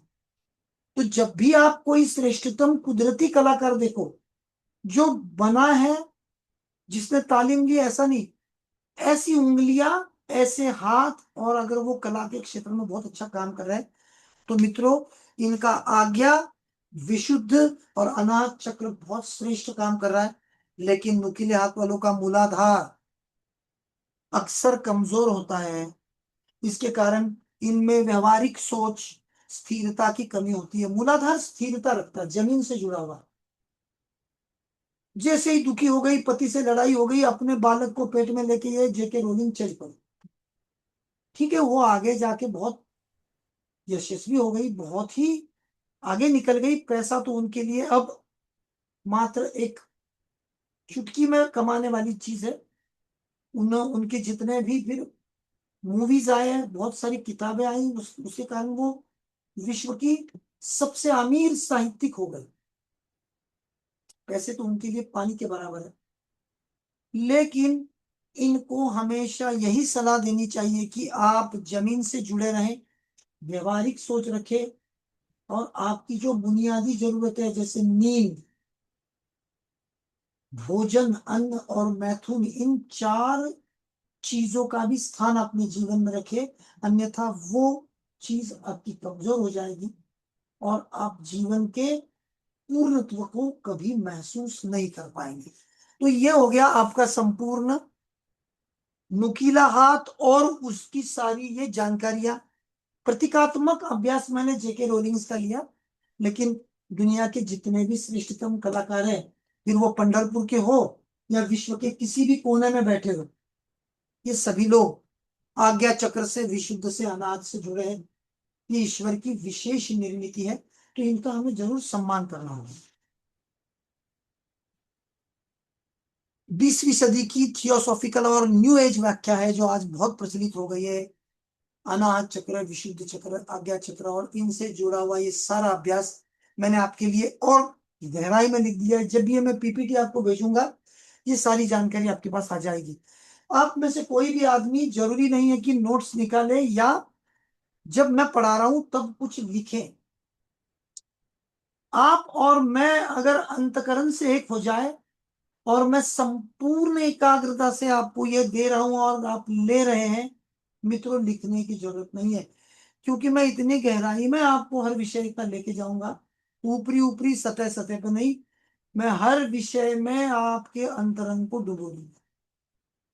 तो ये सारी चीजें धीरे धीरे धीरे आपके खून में मिक्स हो जाएगी और आप भूलेंगे नहीं।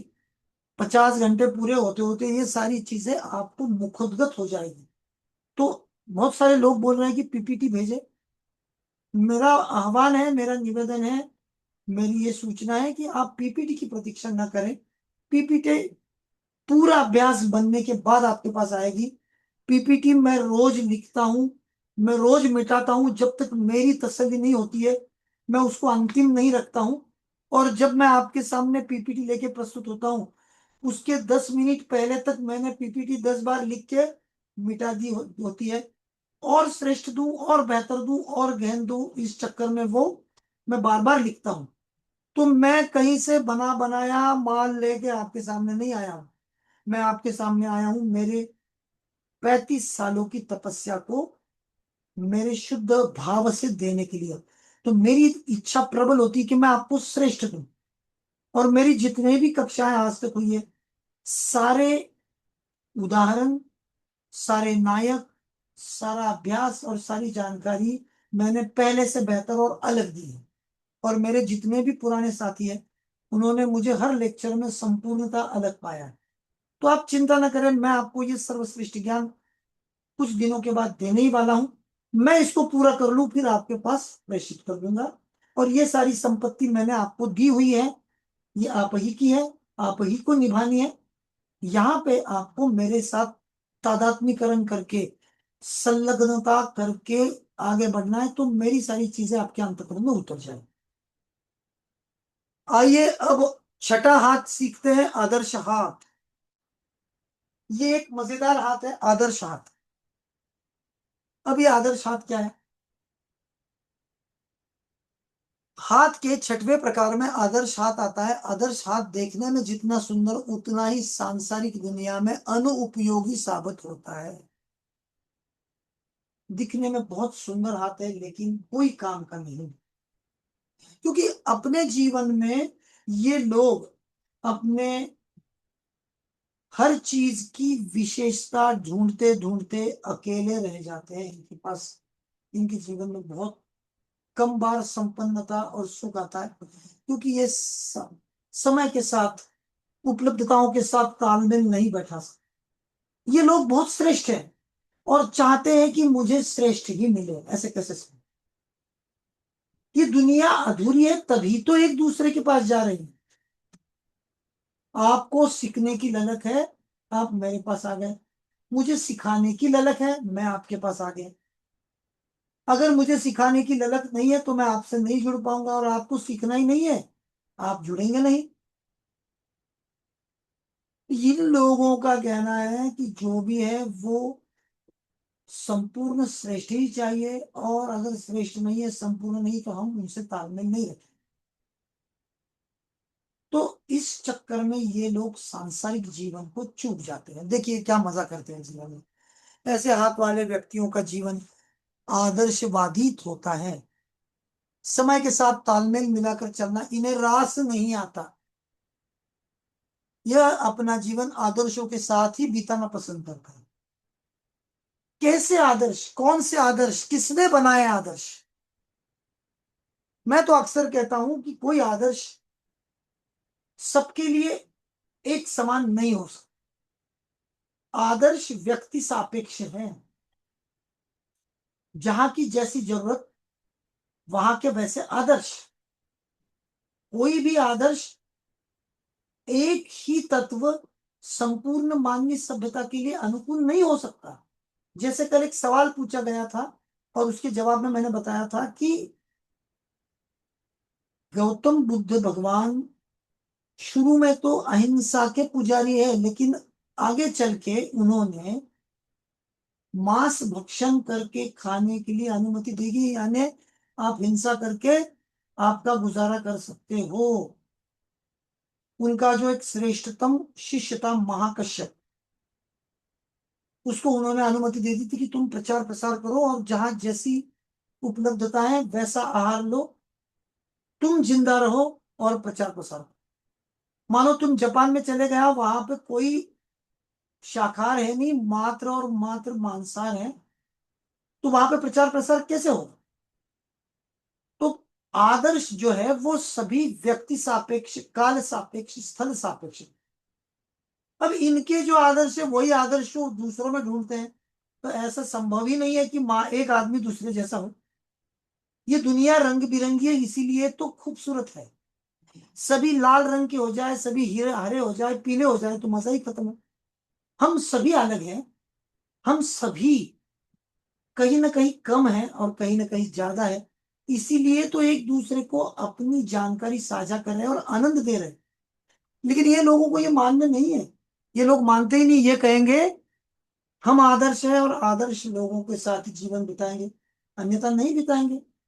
हम रह जाएंगे ऐसे ही, न तो जीवन साथी का चयन करेंगे, न परिवार के साथ तालमेल, न समाज के साथ तालमेल, ना ही अपनी जीवन की जरूरतों के साथ तालमेल।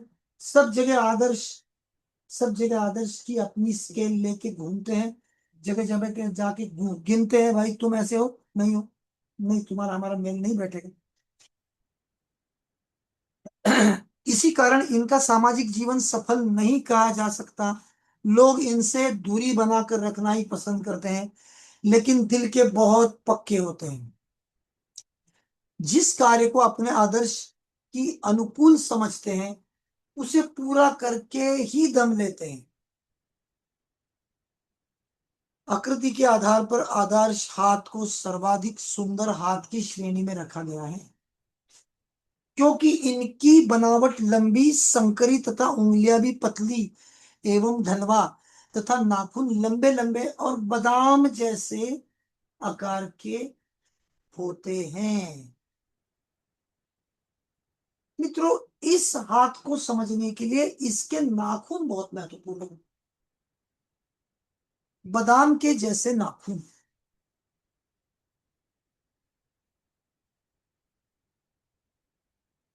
बनावट लंबी है, संकरी है, उंगलियां पतली है और नाखून भी लंबे हैं। आपको संभवतः लगेगा कि ये कलाकार है, कलात्मक नुकीला हाथ है। नहीं, नुकीले हाथ की जो नाखून है वो अलग है। आदर्श हाथ के नाखून जो है बादाम के आकार के होते हैं, और ये आपको जरूर ध्यान में रखना है।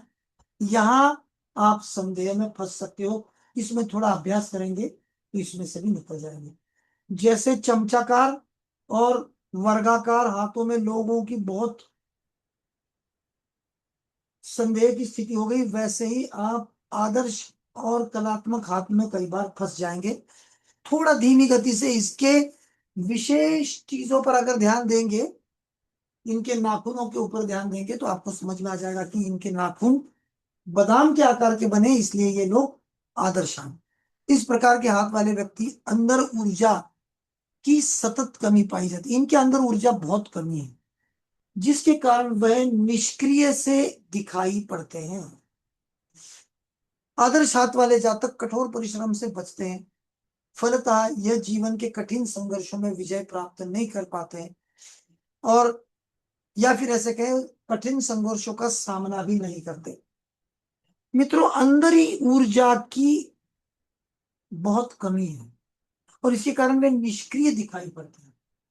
उनकी क्षमता के अनुकूल, उनकी तत्वों के अनुकूल, उनकी चाहत के अनुकूल चीजें आती है तो ही करनी, तो आराम से बैठे रहेंगे, कुछ नहीं करेंगे।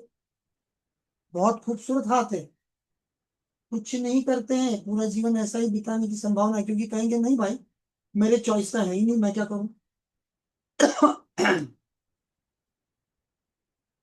कठिन संघर्षों में ये विजय नहीं प्राप्त कर सकते। कठिन संघर्षों में विजय कौन प्राप्त करता है? मूलाधार, स्वादिष्ठान, मणिपुर, जीवन से जुड़े हुए हैं, जीवन के मूल से जुड़े हैं, बहुत ही मजबूती से निचले चक्रों से जुड़े हैं। ये सब ऊपरी चक्रों वाले हैं, इनका निचले चक्रों से कोई लेना देना ही नहीं है। इसीलिए तो जीवन में परिश्रम करने से बचते भी हैं, और जीवन निष्क्रियता से भरा हुआ और बहुत ही कमजोर साबित हो जाता है। ज्यादातर अपने सपनों की दुनिया में जीते हैं।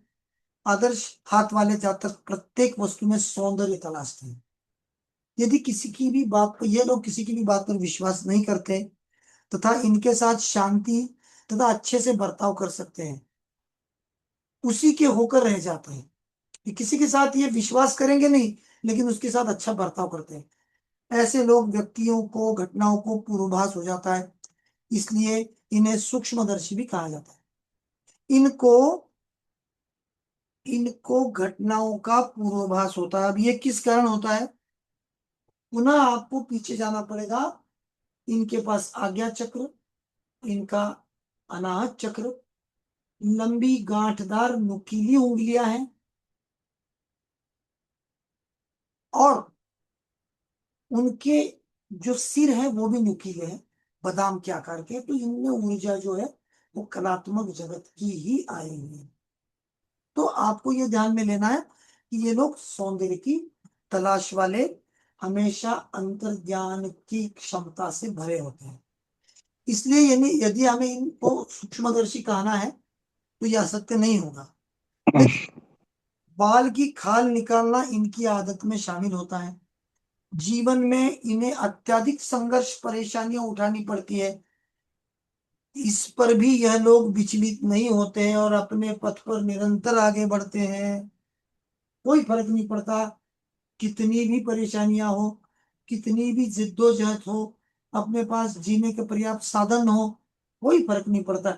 जैसे उस हाल में खुश है और अपने जीवन में आगे बढ़ते रहते हैं और अपनी कला जगत में अपनी मौज के हिसाब से जीते हैं। तो ये इनकी खूबी भी है और कमजोरी भी है। देखिए मैंने यहाँ पे इनके हाथ का एक फोटो लगाया है, जिसमें ये जो ऊपरी चक्र है, अनाहत चक्र, आज्ञा चक्र, बहुत शक्तिशाली है। कई बार इनको समाज की उपेक्षा का भी शिकार होना पड़ता है, लेकिन इस बात की कोई परवाह नहीं होती है और ये निरंतर आगे बढ़ते रहते हैं। आदर्श हाथ वाले व्यक्ति अपने बनाए आदर्श के घेरे में ही रहना पसंद करते हैं। इसी कारण इनका सामाजिक जीवन सफल नहीं कहा जा सकता। अब इनके आदर्श कौन से? जो इनको सही लगे वो इनके आदर्श। ये भी बहुत विशेष बात है। इनके आदर्श हम सभी मानवीय सभ्यता के आदर्शों से नहीं मेल खाते। इनके आदर्श अलग होते हैं। इसी कारण इनका सामाजिक जीवन सफल नहीं होता है, किंतु यह धुन के पक्के होते हैं। जिस कार्य को करने की ठान लेते हैं उसी को पूरा करके दम लेते हैं। आदर्श हाथ वाले व्यक्तियों के जीवन में चाहे आर्थिक संकट बना रहे, लेकिन अपने जीवन के ठाट बाट से गुजरना पसंद करते हैं। कितना मजेदार हाथ है ना। ये कला जगत पर प्रेम करने वाले ऐसे लोग हैं, अक्सर अपनी धुन में खो के अपने जीवन को खत्म कर देते। मिर्जा गालिब साहब एक श्रेष्ठ कलाकार, श्रेष्ठ साहित्यिक और बहुत ही जाने माने व्यक्ति हो गए हैं। आजीवन दरिद्री रहे, आजीवन कर्जा रहा, लोगों ने भर भर के आलोचना करी, उनको कोई फर्क नहीं पड़ता था। एक दिन उनके गांव में उनके वहां के मुखिया ने कोई एक कार्यक्रम किया था, और मिर्जा गालिब साहब को उन्होंने आमंत्रित किया था, क्योंकि वो उनकी कला के शौकीन। तो मिर्जा गालिब शाम को जाने के लिए घर से निकले, तो उनके मित्र ने देखा, वो बोला कि अरे गालिब साहब, ऐसे पुराने फटे कपड़ों में मत जाइए, वहां आपको कपड़ों का महत्व समझना होगा, जहां जा रहे हैं उस जगह के अनुकूल आपको कपड़े पहनने होंगे। तो बोले मेरे पास जो कपड़े हैं वही तो मैं पहनूंगा। और उन्होंने कपड़ों को बुलाया नहीं है, मिर्जा गालिब को बुलाया है। देखिए इनके आदर्श क्या है, इनका आप कोई पता ही नहीं लगा सकते। सामाजिक रहन सहन से इनको कोई लेना देना नहीं।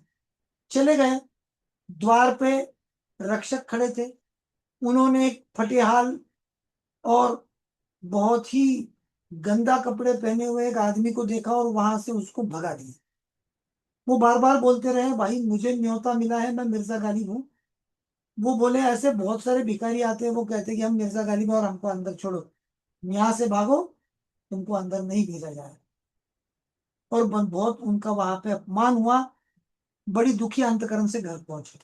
और उनके मित्र को जैसे ही पता चला कि गालिब साहब को अपमानित करके वहां से भगा दिया है, वो दौड़ के उनके घर पे जाते और उनको बोलते हैं, लीजिए ये बहुत महंगे नए कपड़े हैं जो मैंने मेरे लिए बनवाए थे, अब आप इसको पहनो और वहां जाओ और अब फर्क देखो। पहले तो राजी नहीं हुए, फिर मित्र की बहुत ज्यादा विनती से फिर वो राजी हो गए और चले गए। और जैसे ही द्वार पे गए, तो वहां पे जो द्वारपाल थे उन्होंने उनको सलाम किया और अंदर आने के लिए आमंत्रित किया। तो ये बहुत खुश हो गए, फिर अंदर गए, सारी दावत चल रही थी, लोग खुशी खुशी से इधर उधर घूम रहे थे। मिर्जा गालिब साहब ने एक खाने की थाली ले ली और एक जगह पे जाके बीच में मैदान में बैठ गए। बाजू में अपने टोपी, अपने जूते, अपने कपड़े रख दिए और बार बार थाली में से एक एक खाने का निवाला लेके कभी जूतों को दिखाते हैं, कभी टोपी को दिखाते हैं, कभी कपड़ों को दिखाते हैं। आजू बाजू वाले लोग सभी बहुत हैरान हो गए, ये क्या हो रहा है, ये क्या चल रहा है, ये आदमी अपनी टोपी को खिला रहा है, अपने जूतों को खिला रहा है। तो वो जो उस गांव का सबसे बड़ा मुखिया था, उसको ये सारी बात पता चली, वो दौड़ के वहां आया, उसने बोला गालिब साहब क्या हुआ और ये क्या आप क्या कर रहे हैं। तो उन्होंने उनके जीवन का वो जो हादसा कुछ ही देर पहले हुआ था वो सारा बताया। तो उन्होंने द्वारपाल को बुलाया, उसको डांट दी और बोले गालिब साहब से आपको ऐसा नहीं करना चाहिए था। फिर उन्होंने गालिब साहब को विनती की कि आप खाना खाएं। तो बोले साहब खाना तो गालिब खाने के लिए आया ही नहीं है, गालिब तो आया और चला गया, अब आए हैं कपड़े जूते और टोपी, तो उनको ही मैं खिला रहा हूं जो आए हैं, गालिब तो पहले आया था, गालिब चला गया। मित्रों इनके आदर्श जो है ना, इनके आदर्श हमारे दिमाग से बाहर है, भौतिक दुनिया से इनको कुछ लेना देना है नहीं। और ये अपना जीवन अपने तत्व और आदर्शों के लिए खर्च कर देते हैं, फिर अपनी जेब में फूटी कौड़ी नहीं, फिर भी ये राजा के जैसे घूमते रहेंगे। ऐसे विशेष लोग होते हैं। आदर्श हाथ वाले जातकों को समझ पाना हर किसी के बस की बात नहीं है।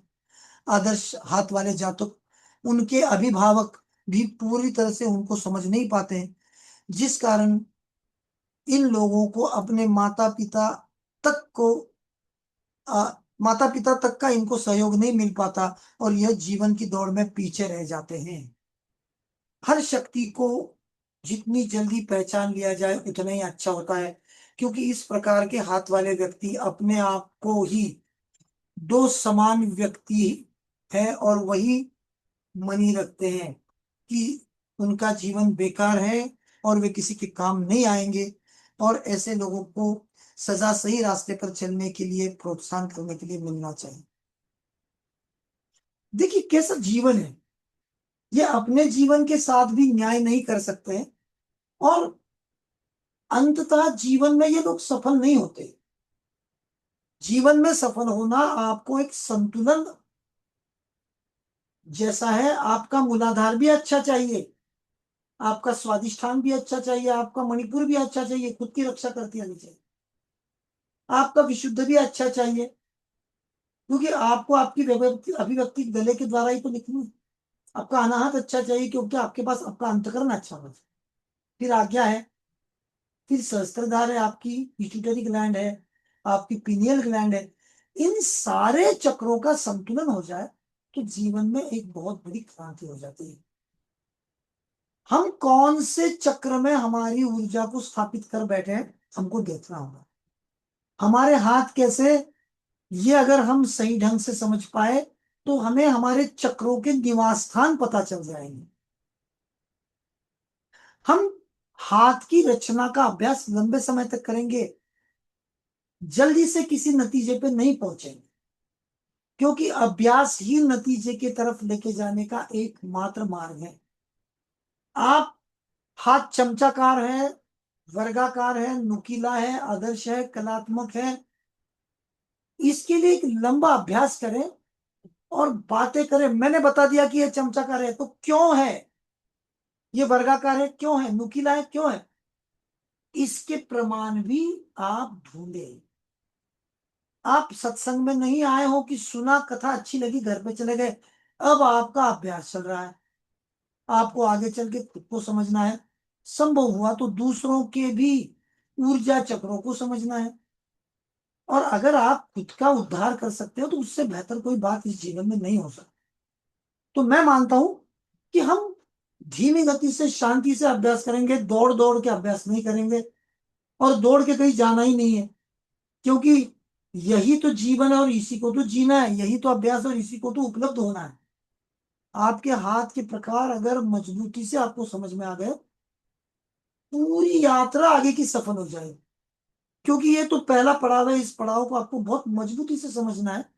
धीमी गति से शांति से आप पढ़ते रहें, बहुत सारे लोगों के हाथ देखें, जहां भी संदेह एक दूसरे से बात करें। जो श्रेष्ठतम अभ्यासक इस मंच पे बैठे हैं वो भी लोग आप सभी की सहायता करेंगे। मैं अकेला नहीं हूं, मेरे से कई श्रेष्ठ इस मंच पे मेरे सम्मान के लिए आके बैठे हैं, मेरे हौसले के लिए मेरी ताकत बन के बैठे हैं। ये सभी लोग आपको बहुत अच्छा गाइडलाइन देंगे और एक दूसरे का साथ लेके हम अच्छी तरह से आगे बढ़ेंगे। मैं अकेला जानकार और बाकी सभी विद्यार्थी नहीं है मित्रों। ये जो कक्षा है ना, ये कक्षा संभवतः ऐसी कक्षा कभी लगी होगी कि नहीं मालूम नहीं, क्योंकि यहाँ पे श्रेष्ठतम अभ्यासक भी केवल मेरे हौसले के लिए, मेरी सहायता के लिए, मेरे सम्मान के लिए आके बैठे हैं। तो आप हम सभी एक दूसरे की सहायता से आगे बढ़ते रहेंगे। इन क्षेत्रों के लोगों के हाथ अक्सर आदर्श या कलात्मक श्रेणी में आते हैं, क्योंकि उनमें कल्पनाशीलता कूट कूट के भरी है। देखिए, इनका हाथ आदर्श या कलात्मक श्रेणी में भी आता है। यहाँ पे आपको नाखूनों के आधार पर इंसान की फितरत को, उसकी ऊर्जा के व्यवस्थापन को समझना होता है, क्योंकि इनके बहुत सारे स्वभाव एक दूसरे से मिलते जुलते भी है। इनके बहुत सारे चक्र एक दूसरे से मिलते जुलते। ऊर्जा ऊपरी स्तर पे काम कर रही है, निचली स्तर पे नहीं है। लियोनार्डो दा विंची, इनके हाथों का इतिहास सबसे सूक्ष्म और सुंदर कलाकृति बनी है। रविंद्रनाथ टैगोर, उनकी लंबी और पतली उंगलियां गहन चिंतन काव्य शक्ति को दर्शाती है। मृणालिनी साराभाई, एक शास्त्रीय नृत्यांगना, उनके हाथों की मुद्राएं आदर्श अभिव्यक्ति का उदाहरण है। आदर्श हाथ वाले लोग भौतिक दुनिया से ज्यादा आध्यात्मिक दुनिया में रहते हैं, जैसे गौतम बुद्ध है। उनकी शांत मुद्रा, कोमल हाथ अक्सर शांति और करुणा का प्रतीक है। स्वामी विवेकानंद, उनके हाथ आत्मविश्वास और बौद्धिक तेज के संतुलन को पेश करते हैं। महर्षि रमन, इनके हाथ में दिव्य शांति, सरलता का अनुभव होता है। मित्रों, ये सभी लोग श्रेष्ठतम लोग हैं जिन्होंने मानवीय जीवन में बहुत कुछ विशेष स्थान हासिल किया है। हाथ के माध्यम से एक सूक्ष्म नाड़ी नीचे कलाई तक जाती है और उसी पर 7 चक्र रखे हैं। यही भारतीय परंपरा में अंतःस्रावी तंत्र का सूक्ष्म प्रतिबिंब माना गया है। सहस्त्रार जो मुकुट है हमारे मस्तिष्क का, इसका पीनियल ग्रंथि से संबंध है। मध्यमा के अग्रभाग से ये जुड़ा हुआ, देखिए इसका जो जुड़ाव है मध्यमा के अग्रभाग से है। अंतर्ज्ञान यानी आज्ञा, जो तृतीय नेत्र है हमारा, वो है पिट्यूटरी ग्रंथि। तर्जनी और मध्यमा के बीच पूर्वाभास की क्षमता है। विशुद्ध कंठ है, अनाहत हृदय है, मणिपुर नाभि है, स्वादिष्ठान स्वाद है, मूलाधार मूल। इन सारी ऊर्जाओं का व्यवस्थापन मैंने पुनः एक बार यहाँ पे आप सभी के लिए लिखा है पीपीटी में, यह आपको पढ़ाई के लिए आसान हो जाए। मित्रों, ये हैं रविंद्रनाथ टैगोर साहब, और इनके बारे में अभी हमने सुना, श्रेष्ठतम कलाकार भी है और श्रेष्ठतम व्यक्ति भी है। तो ये जो सारा अभ्यास है, ये जो कलाकृतियां हैं, ये जो विशेष हाथों की निर्मित है, ये यहाँ पे हमें शांति से गहराई से समझनी है। अब 10:30 बज चुके हैं। आज की अभ्यास की यात्रा यहीं पर मैं रोकता हूं। सवाल जवाब के लिए आगे बढ़ेंगे, उससे पहले मैं चाहूंगा कि इसकी रिकॉर्डिंग को मैं रोक दूं। मुझे कनिका जी की सहायता चाहिए। कनिका जी, जी सर। ये पॉज कर दूं क्या रिकॉर्डिंग को? मैं हाँ हाँ हाँ, पॉज कर दिया मैंने अभी। बस रिकॉर्डिंग स्टॉप बोल के अभी ओके, बोल के अभी हुआ नहीं है सर, शायद स्टॉप नहीं हुआ। नहीं हुआ है क्या? नहीं नहीं नहीं, वो वॉइस में आएगा रिकॉर्डिंग स्टॉप करके। तो अभी अभी तो हुआ नहीं। कैसे करना है? सर पॉज नहीं करना, स्टॉप करना है। स्टॉप करना है, जो साइड में है ना रिकॉर्डिंग स्टॉप कर दी है। वो साइड में रिकॉर्डिंग का कोई बटन तो है नहीं दिख रहा है। ये मैंने 3 पॉइंट पे दबा दिया, स्टॉप रिकॉर्डिंग, सही है। हाँ